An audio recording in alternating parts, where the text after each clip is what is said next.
Mr. Gabino, Mr. Gabino, Mr. Gabino, Mr. Gabino, Mr. Gabino. How's it going, everybody? I have been getting a lot of messages and comments on my YouTube channel asking me for my thoughts on the Golden Globes and all that sort of thing, so I thought I would give you guys a little bit of my thoughts.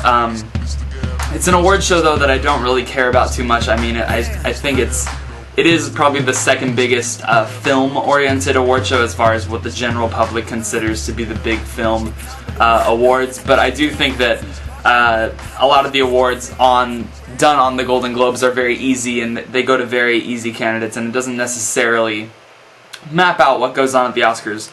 However, all that being said, I did want to read to you some information I found on this website, which is basically the odds of these actors or actresses or whoever won at the Golden Globes winning. For lead actor and actress, for actor, 15 of the last 25 have won the Oscar, and for actress, 19 of the last 25 have won the Oscar for Best Actress. I believe that probably pertains more to dramas, not entirely positive. Best Director, 17 of the last 25 that have won in Golden Globes went on to win the Oscar. Best Picture, 18 of the last 25 won the Oscar, and those are the major ones. So just to give you a sense, it does kind of say a lot, and I think it is taken into consideration, especially the winners of Golden Globes. I guess I'll start off with the good. I think the good of the night is that Jeff Bridges took home the award for Best Actor in Crazy Heart, because I think he totally deserves it. I really hope that he wins Best Actor in the Oscars, because I think that is my favorite performance from an actor, lead actor anyway, this year. Christoph Waltz also winning Best Supporting Actor. I mean, I think that's going to happen for sure for the Academy Awards. It would be a crime of him not to, I think. Fantastic performance in that film. Also, I was quite happy to see The White Ribbon win Best Foreign Language Film. Although I haven't seen the other ones, I've heard A Prophet is really, really good. But I was very happy to see The White Ribbon win, even though it's a film that not that many people necessarily know about. Also, Up, of course, winning Best Animated Feature, and as well as The Weary Kind, the song from Crazy Heart, winning Best Song.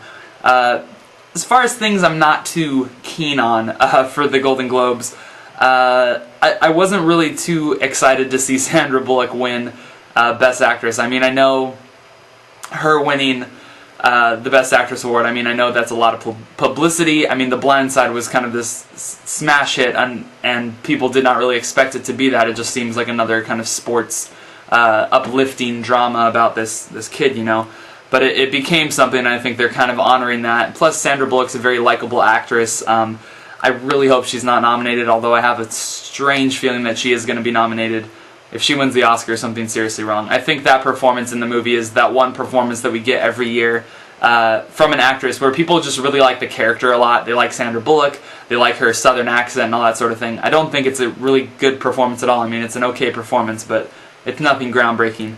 Also, I'm trying to see here from this list, Robert Downey Jr. winning for Sherlock Holmes. I mean, I love Robert Downey Jr. as much as the next guy. I think he's an amazing actor. I think his speech was one of the best speeches of the whole night. Very, very funny stuff. If you haven't seen his speech, YouTube that. But I don't think he necessarily deserved to win for Sherlock Holmes. I mean, he was up against Michael Stuhlbarg from A Serious Man, which is, I mean, those two performances compared with each other, it's like no contest. So that's a little disappointing, but I mean, it's Robert Downey Jr., everybody likes him, so.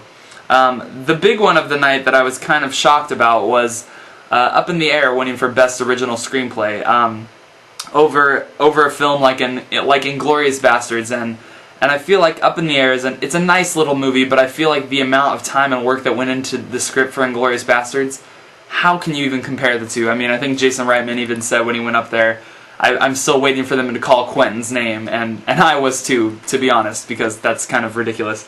You know, the big one of the night for me it's not really a shock at all, but it just makes me kind of disappointed is seeing Avatar win Best Motion Picture Drama. I mean, it's up against The Hurt Locker, Precious, Up in the Air, and Inglourious Basterds, and I like Precious okay, I like Up in the Air okay, I think Inglourious Basterds and The Hurt Locker are absolutely perfect films. I just think that Avatar, it's people jumping on this crazy bandwagon, and I feel like a lot of it is because of James Cameron, because of who he is, and I think that if people looked at Avatar next to The Dark Knight, a film last year that made a ton of money but was not nominated, it's just wrong, I think. I mean, Avatar visually, stunning. One of the best movies I've ever seen visually. But the story and the characters and cliche dialogue, and you can sit there and tell me that, yeah, it does have a cliche story, but the visuals outweigh everything, which it almost does. But the fact of the matter is, if you're going to award something best special effects, fine, give it to Avatar, because it does. It has the best special effects. Even giving James Cameron best director, I'm almost okay with that, because I feel like directing Avatar, I would have no idea how the heck you could orchestrate something like that. But best motion picture is supposed to be a cumulative, you know, the performances, the writing, the directing, everything is pretty much superb about that film. And the writing in Avatar is really kind of cheesy and clunky, and I think the movie is very entertaining, but it's not a best picture over Inglourious Basterds or The Hurt Locker. Have you seen those movies, Hollywood Foreign Press? I don't know. So I'm going to be a little disappointed. I'm going to be actually very disappointed if Avatar takes home the best picture come Oscar season. So that's pretty much it. I mean, The Hangover won Best Comedy, which I think is great. It's not going to be nominated, though, for an Oscar. I would be shocked if it was. I'm really hoping that come Oscar time, you know, people like Sam Rockwell for Moon are going to be recognized. I really hope A Serious Man gets a lot more recognition than it did at the Golden Globes, especially for screenplay. I'm hoping that happens. And possibly picture. That would really be kind of awesome.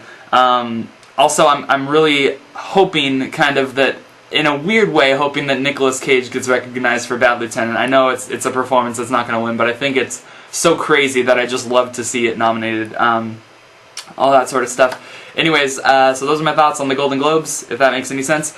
Post your comments, what you guys have been thinking about it, what you think of my thoughts below if you care to, and I will catch you guys next time.